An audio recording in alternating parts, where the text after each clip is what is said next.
जैसे जैसे साधक ध्यान की गहराई में उतरता है, एक समय ऐसा आता है जब मन, जो अब तक साधना का साधन था, अब स्वयं लय होने लगता है। मन अब सोचता नहीं, वह केवल देखता है। चेतना अब वस्तुओं से जुड़ी नहीं रहती, वह केवल साक्षी बन जाती है। श्री कृष्ण इस भाग में उस स्थिति का वर्णन करते हैं जहाँ साधक ना कोई इंद्रिय अनुभव करता है, न किसी इच्छा से प्रेरित होता है और ना ही किसी वस्तु से बंधा रहता है।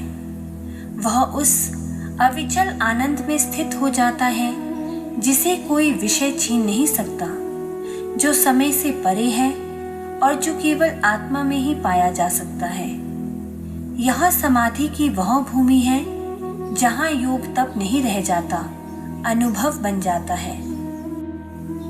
यथा दीपो निवातस्थो निंगते सोपमा स्मृता योगिनो यत चित्तस्य युञ्जतो योगमात्मनः।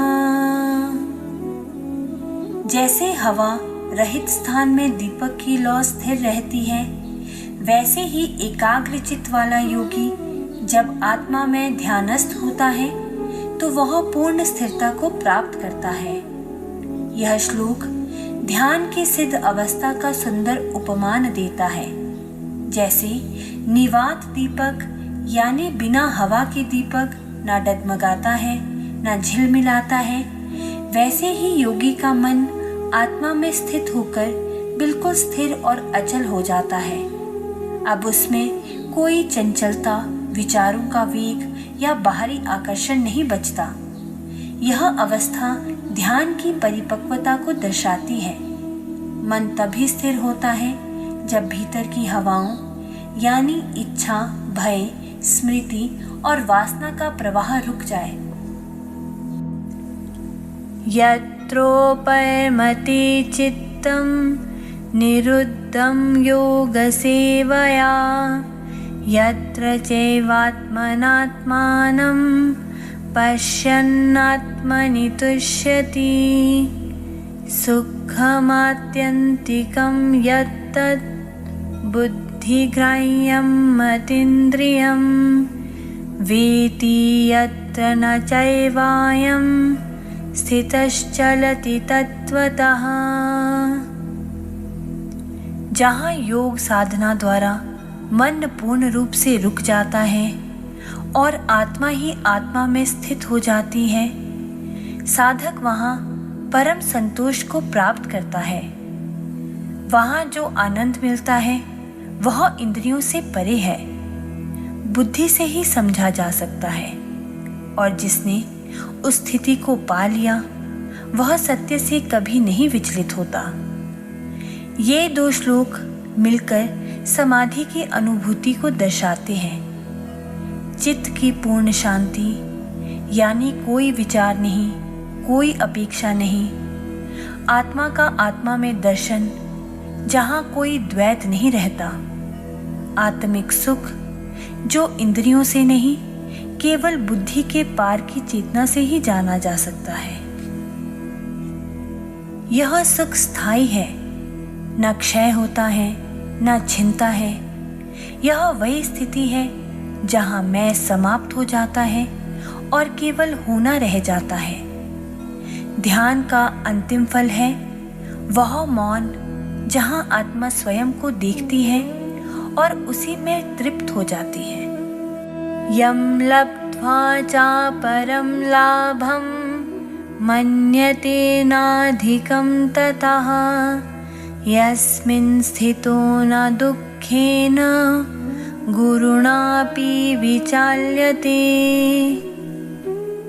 जिस स्थिति को प्राप्त कर लेने के बाद कोई अन्य लाभ बड़ा नहीं लगता और जिसमें स्थित होकर कोई भी भारी दुख विचलित नहीं कर सकता, वही स्थिति ध्यान की पूर्णता है। यहाँ ध्यान की वह दशा बताई गई है जो सर्वोच्च लाभ है।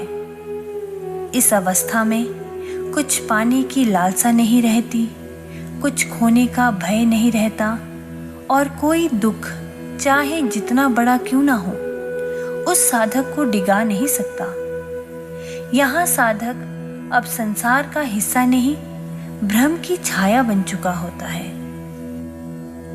ध्यान से जो मिलता है उससे बड़ा कोई सुख नहीं, और उस सुख में जो स्थिर है उसे जीवन हिला नहीं सकता। तम विद्याद दुख संयोग वियोगम योग संनितम स निश्चयेन युक्तव्यो योगो निर्विण्य चेतसा। वह स्थिति जिसमें सभी दुखों से संबंध टूट जाता है वही सच्चा योग है। इस योग को अडिग निश्चय और बिना थके मन से साधना चाहिए।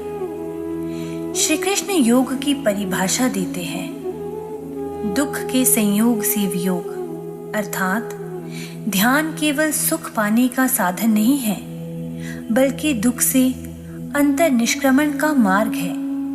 इस स्थिति को प्राप्त करने के लिए जरूरी है निश्चय, यानी साधना में अटल विश्वास, अनिर्विण्ण चित्त यानी बिना हताश हुए लगातार अभ्यास करना।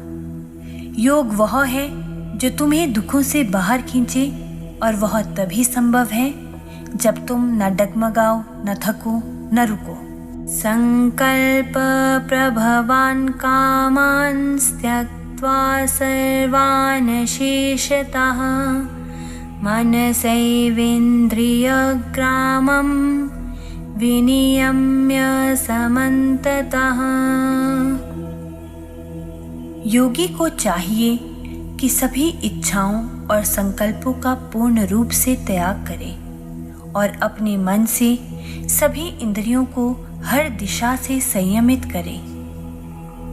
यहाँ श्री कृष्ण अंतिम आदेश देते हैं कि यदि तुम ध्यान की अंतिम शांति पाना चाहते हो तो केवल बैठना काफी नहीं है, संकल्पों का त्याग आवश्यक है। संकल्प यानी मुझे यह चाहिए, मैं ऐसा बनूं, यह पाना है, उससे अच्छा होना है।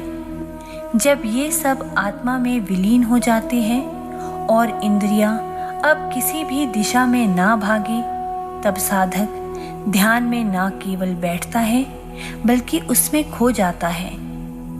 ध्यान में जाना सरल है, पर ध्यान में स्थिर होना तभी संभव है जब भीतर कुछ भी पाना बाकी नहीं रह जाता। इस भाग के श्लोकों में श्री कृष्ण ने ध्यान की उस अंतिम अवस्था का दर्शन कराया जिसे केवल पढ़ा नहीं जा सकता, अनुभव ही किया जा सकता है। जहाँ मन आत्मा में स्थिर हो गया है, जहाँ साधक किसी भी स्थिति से विचलित नहीं होता, जहाँ जो कुछ भी भीतर घट रहा है वही पूर्ण ब्रह्म है। यह वह आनंद है जो इंद्रियों से नहीं आता, जिसे खोने का भय नहीं और जो पाने पर फिर कुछ और पाने की चाह नहीं छोड़ता। साधक अब संसार में नहीं, अपने स्वरूप में स्थित हो चुका है। अगले भाग में श्री कृष्ण इस ध्यान की स्थिरता, निरंतरता और व्यवहारिक गहराई की बात करेंगे, जहाँ साधना केवल आसन तक सीमित नहीं बल्कि जीवन का स्वरूप बन जाती है। जय श्री कृष्ण।